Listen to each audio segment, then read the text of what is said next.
Okay, so today we're going to talk about halides. They're formed in addition reactions, which is often with diatomic halogens. We'll see one other option later in this video. So here's an example, and it looks a lot like hydrogenation from yesterday because it's the same process except we're not adding hydrogen. We're adding one of these halogens, fluorine, chlorine, bromine, or iodine. Okay, remember that's group 17 in your periodic table, and they form diatomic molecules, so that's why they work for addition reactions here. So we're starting with ethene, unsaturated, has a double bond. The fluorine gas breaks that double bond, and then the fluorine takes those empty spots. Okay, this is called a hydrocarbon derivative because it's not totally a hydrocarbon. It's a hydrogen, carbon, and other stuff. So that's what makes it a derivative. Okay, when you're naming a halide, you just treat the halogen atoms as branches, and you call them fluoro, chloro, bromo, or iodo. So this is fluorine. I'm going to call these fluoro branches. All right, they're located at 1 and 2, and you could have them both at 1, so you have to say where they are. So these are just branches. This is going to be 1,2 difluoroethane. Okay, so the rules for naming are exactly the same. You've got a parent chain and branches. These are the possible names of halide branches. So that's all you got to do there. Okay. I want to talk briefly about what happens to alkynes. Okay, so what happens is they can become alkanes, but it has to happen sequentially. I'll show you what I mean. So I'm going to start with ethyne. If we throw some chlorine at it, it'll break one of the bonds here, but you're left with an alkene derivative. Okay, so we could name this. This is going to be 1,2 dichloroethene.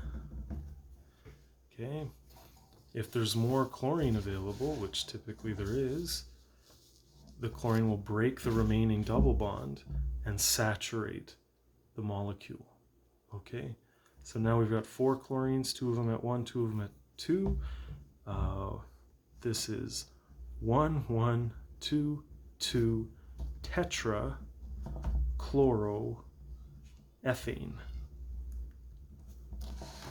Okay, I don't think you're going to see too many tetra prefixes, but that's when you have 4 branches. The only time you would see it is with halides like this. Okay, the purpose of learning about halides is mostly the process of addition. I'm not super into making you name them because the rules are the same. Okay, what else do we got? So here's the other way you can get a halide. You can add a hydrogen halide to an unsaturated hydrocarbon. So that's just a halide, or halogen diatomically bonded with hydrogen. So HF, HCl, HBr, or HI.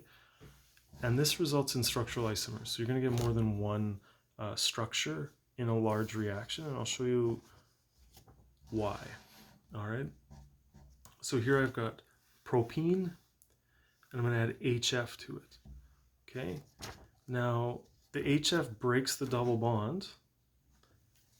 So if it breaks this bond, now there's 2 locations for the H and the F to go. Depending on which one of these carbon atoms the fluorine bonds to, you get a different structure.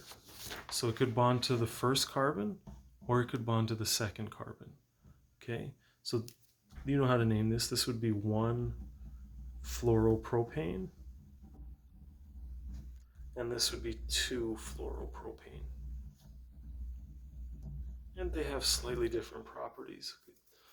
So when adding a hydrogen halide, you get more than one structure. So again, in a reaction, you might have a couple of moles of this stuff, so that's billions and billions of molecules.